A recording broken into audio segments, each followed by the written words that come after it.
দাড়ি রাইখা কো খাজা বাবা। আরে ভাই শুনেন নাই আপনারা? আছে কিনা ভাইরা? আরে ভাই বুকে হাত দিয়ে কোন খাজা বাবা কি বুয়া? জোরে বলেন। এ আশিক রাসূল ভাইরা, তারা যেমনি ভাবে মাথায় টুপি দিয়ে পাগড়ি পরে লেবাস পরে খাজা বাবাকে বুয়া বলতে পারে, তাদের অন্তর কাঁদে না। ঠিক তেমনি ভাবে কারবালার মাঠে এজিদ ৫ ওয়াক্ত নামাজ পড়তো, এজিদের মাথায় পাগড়ি ছিল, এজিদ রোজাদার ছিল। এই রকম আমলের বাহাদুরি নিয়ে আমার মওলা হুসাইনকে কারবালার জমিনে তারা শহীদ করে দিয়েছে, ঠিক কিনা? আমরা ইজিদ দেখি নাই বটে, আপনারা ইজিদ দেখছেন? আপনারা ইজিদ দেখেন নাই, আমি ইজিদ দেখি নাই বটে। আমি বুকে হাত দিয়ে বলতে পারি, আমি ইজিদের আন্ডা বাচ্চার ছবি দেখছি, ঠিক কিনা ভাইরা? আপনারা দেখছেন কিনা? আমরা ইজিদ দেখি নাই, ইজিদের আন্ডা বাচ্চা দেখেছি। আমরা ইজিদ দেখি নাই, আমরা ইজিদ দেখি নাই, ইজিদের নাতিপতি দেখেছি। আমরা মওলা হুসাইনকে যেভাবে মাথায় টুপি দিয়ে, যারা নামাজের দোহাই দিয়ে এত কিছু করে ইবাদতের বাহানা করে তারা ওই যুগে মওলা হুসাইনের গলায় ছুরি চালিয়েছিল, এই যুগেও তারা বলে 40 বছর ধরে ফজরের নামাজ কাজা হইছে না, ফজরের নামাজ কাজা হইছে না, জোহরের নামাজ কাজা হইছে না। আছে কিনা? হ্যাঁ, এত কিছু বলে বলে আবার বলে খাজা বাবা। এটা কি সম্ভব? কোন মুমিন মেনে নিতে পারে? এ আশিক রাসূল ভাইরা, মনে রাখবেন, এই ভারতীয় উপমহাদেশ, বাংলাদেশ, ভারত, পাকিস্তান, এই 3টা দেশকে বলা হয় ভারতীয় উপমহাদেশ। এই আশিক রাসূল, আমরা মুসলমান ছিলাম না, আমাদের মাথায় টুপি দিয়েছে আমার খাজা বাবা, আমাদেরকে পাঞ্জাবি দিয়েছে আমার খাজা বাবা।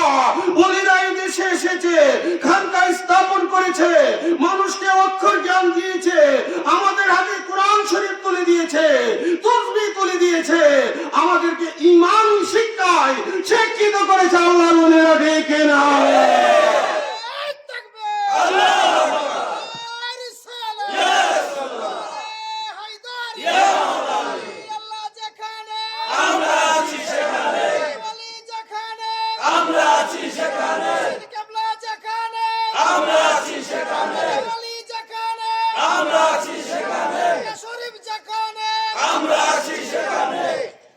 আশিক রাসূল ভাইরা, উলিদের মাধ্যমে আমরা ইসলাম পেয়েছি। ভারতীয় উপমহাদেশে বাবা খাজা বাবা মঈনুদ্দিন চিশতি আজমেরি সানজিরি, তিনি এসেছেন, আমাদেরকে ঈমানি শিক্ষায় শিক্ষিত করেছেন, ঠিক কিনা ভাই? আমার খাজা বাবা যদি বুয়া হয়, তাহলে বাবা শাহজালাল কোন জায়গায়? খাজা বাবা বুয়া হইলে বাবা শাহজালাল, বাবা শাহপরান, বাবা শাহ মখদুম সহ বাংলাদেশের সমস্ত উলিদের তার কোন অস্তিত্বই থাকে না, ঠিক কিনা ভাইরা? আমরা কম বেশি কোনো না কোনো দরবারের ভক্ত, আমরা কম বেশি কোনো না কোনো পীর ও মুর্শিদের দশকে কদমে আছি, সুতরাং আমরা খাজা বাবাকে সম্মান করি, ঠিক কিনা? এ আশিক রাসূল ভাইরা, মনে রাখতে হবে, মনে রাখতে হবে, আমার খাজা বাবা ভারতের ওই রাজস্থান প্রদেশের আজমির নামক স্থানে গিয়েছিল। আমার খাজা বাবার কদম মোবারকের বদৌলতে গোটা এরিয়ার নাম হয়েছে আজমির, ঠিক কিনা? আমার পিরানি পীর দস্তগীর শেখ সৈয়দ মহিউদ্দিন আব্দুল কাদের জিলানী, তিনি বাগদাদে গিয়েছিলেন বিদায়।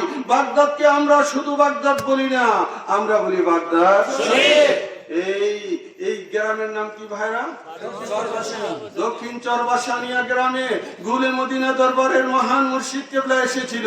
তিনি এসেছেন, এইখানে একটি জায়গায় বসেছেন, তিনি কথাবার্তা বলেছেন, ওয়াজ নসিহত করেছেন, মানুষকে শিক্ষা দিয়েছেন। ওই জায়গার নাম হয়ে গেল বাসারিয়া কাদিরিয়া খানকা, ঠিক কিনা ভাইরা? সুতরাং বুঝা গেল শরীফ মানে পবিত্র, আল্লাহর ওলিরা যেখানে যায় ওই জায়গাটাকে পবিত্র করে দেয়, ঠিক কিনা ভাইরা?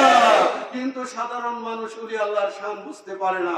তোনারা আসে কষ্ট করে সাধারণ মানুষকে ঈমানি শিক্ষায় শিক্ষিত করে, ঠিক কিনা ভাইরা?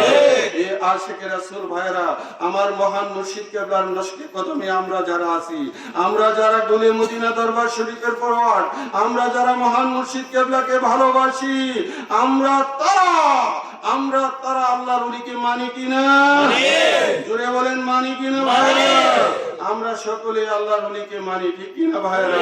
এই জন্য আমি একটা গজলে লিখেছি, লেবাসদারি আলেমে হতে আমার কোনো ইচ্ছা নাই, আমার কোনো ইচ্ছা নাই, হে বাসার বাবার গোলাম হইয়া, ওলে আল্লাহর গোলাম হইয়া আমি যেন মইরা যাই। লেবাসদারি আলেম হতে আমার কোনো ইচ্ছা নাই, আমার কোনো ইচ্ছা নাই, ওলি আল্লাহর গোলাম হইয়া, বাসার বাবার গোলাম হইয়া আমি যেন মইরা যাই। জবরদস্তির খেতে নিতে চাই না আমি এই জগতে, জবরদস্তির খেতে নিতে, জবরদস্তির খেতে নিতে চাই না আমি এই জগতে, বাসার বাবার রিয়াজতে, বাসার বাবার রিয়াজতে আমি যেন দিন কাটাই।